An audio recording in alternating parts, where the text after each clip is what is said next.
Hi, everybody. Rush Stage 5 is from 2002 to 2015, and this is the Rush Stage 5 studio album ranking video. In time, the longest of all Rush stages at 13 years is Stage 5. Stage 4 is 8 years, and Stage 3 is 7 years. And so when you consider Stage 5 as 2002 to 2015, 13 years is a long time. Stage 4 went from 89 to 97, and Stage 3 went from 82 to 89. So, the longer they go, the more mature they get, the longer these stages are.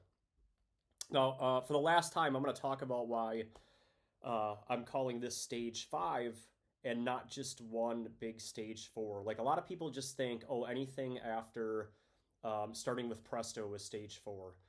And to me, I've talked about this before, but this will be the last time. It's because of this. Different Stages came out in 1997, and it followed a very familiar pattern for Rush, which was let's do 4 albums in the studio, and then we'll release a live album, predominantly dominated by songs from that stage or era. And so that's what Different Stages is.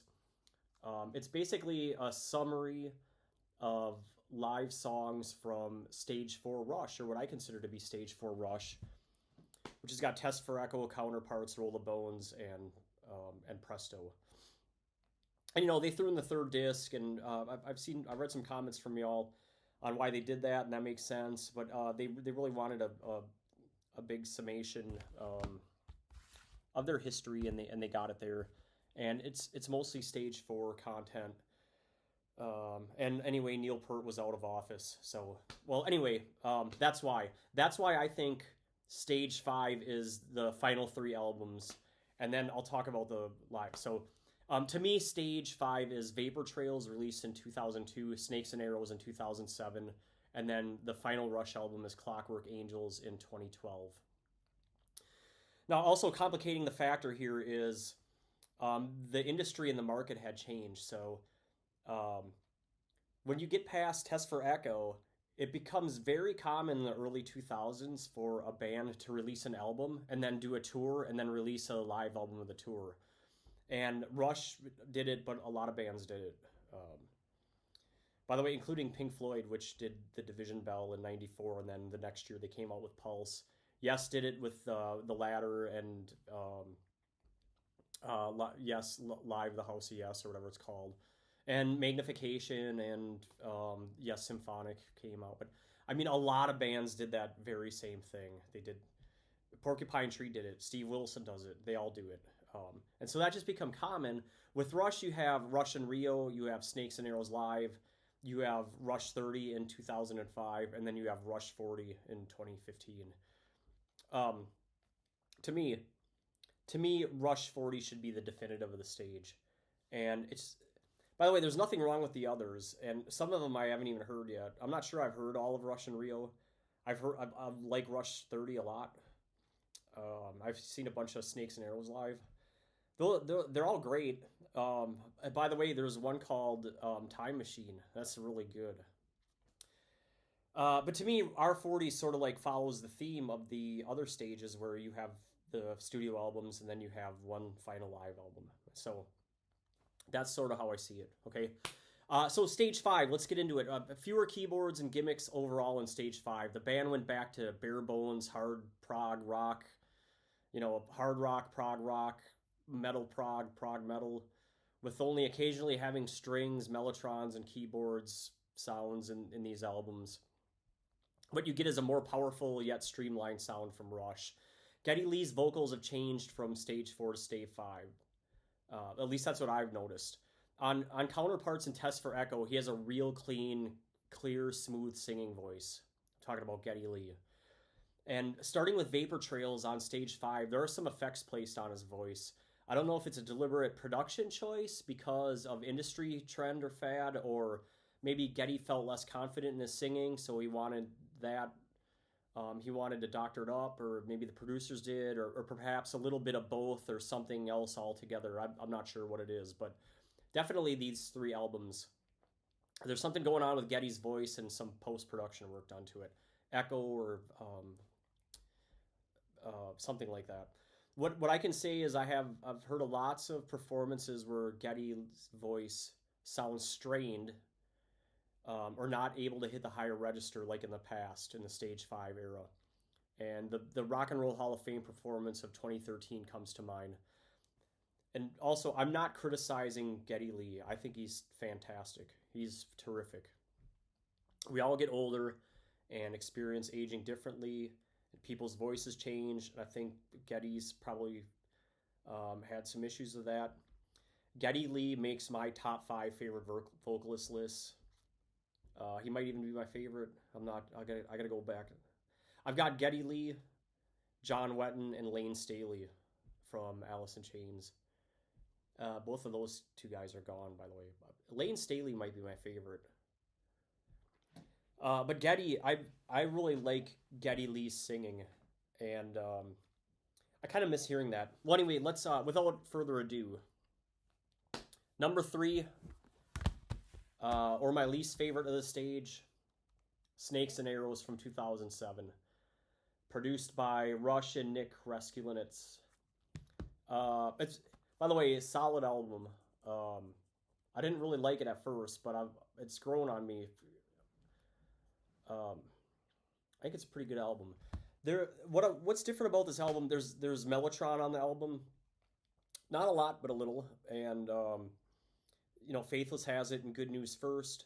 There's some strings on the album with Faithless, but for the most part, this is just a pure Rush album without a lot of gimmicks, not a lot of keyboards or synths or any of that stuff. They're just playing.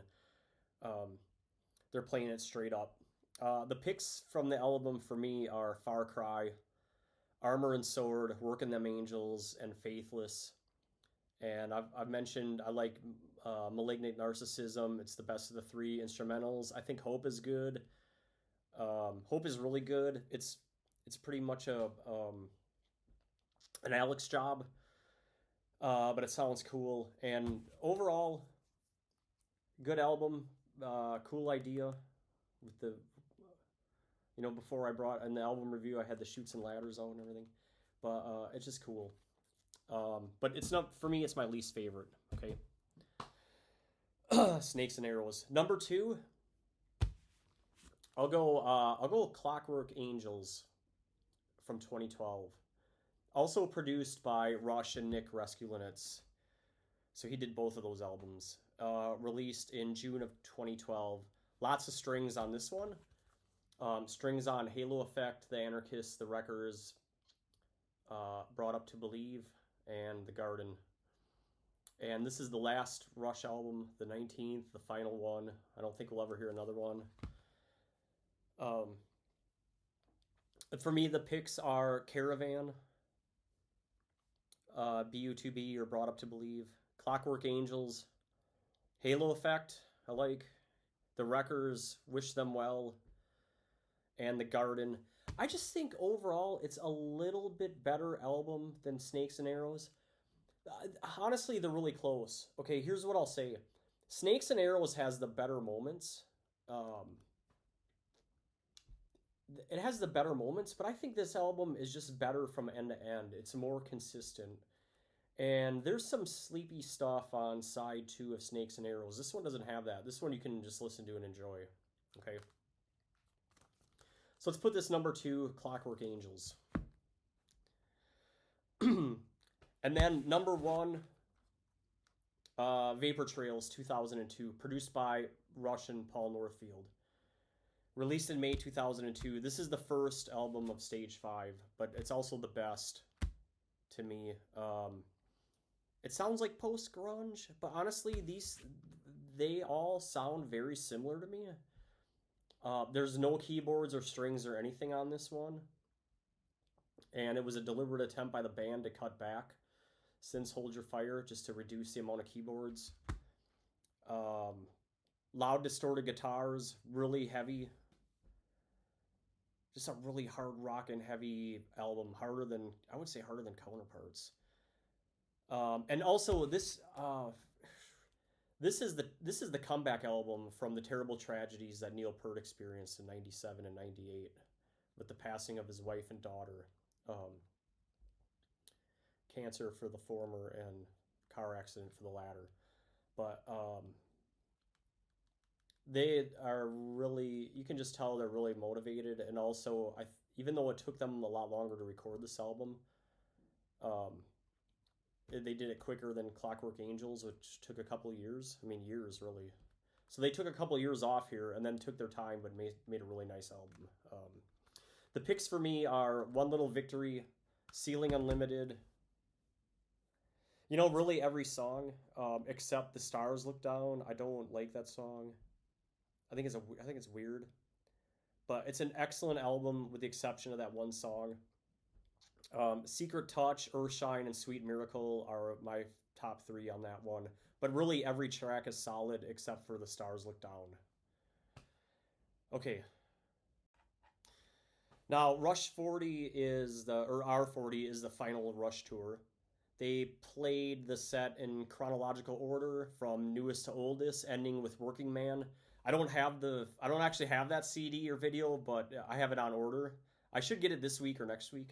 Earlier, I'll say this about it. Earlier in like late in the spring, earlier in the summer, I watched the R40 concerts on YouTube from Houston and St. Paul. So there's a good one of Houston where someone's like right in front of the up high but in front of the stage. And it sounds pretty good. And then the St. Paul one, someone's recording it from like the I guess stage left or stage right. It depends on where you are. If you're in the audience, you're on the left, so you're on Alex's side. Alex is always on the audience's left. So I have a good idea what R40 sounds like. I can't wait to hear the professionally recorded, mixed, mastered, released version. And I have a good idea of what it's going to sound like, but I'll say this, especially during the documentary called, if you've ever seen Time Stand Still, which is a Rush documentary, which you could watch on Peacock, by the way, and it's also on YouTube, but go watch the Peacock version. On Time Stand Still, they talked about how tight the pocket was and playing was for the Toronto show, and I think that's the show that they used for the R40 CD and DVD. So I can't wait to see that. It's gonna be really cool. But yeah, I didn't make that tour, and I didn't make any of the tours since Vapor Trails, but I like listening to that, and I'm gonna enjoy R40 when I get it. Also, I'll note I have seen the Rush Time Machine video on YouTube, and that's also excellent, and it's a pretty good rendering from the disc or the streaming to YouTube. Whoever did it did a great job, and it's a good concert. And by the way, you can hear the struggles with Geddy and his voice a little bit on that one. But not too bad. Well, okay, let's do a quick summary. So, stage 5, the final three Rush albums.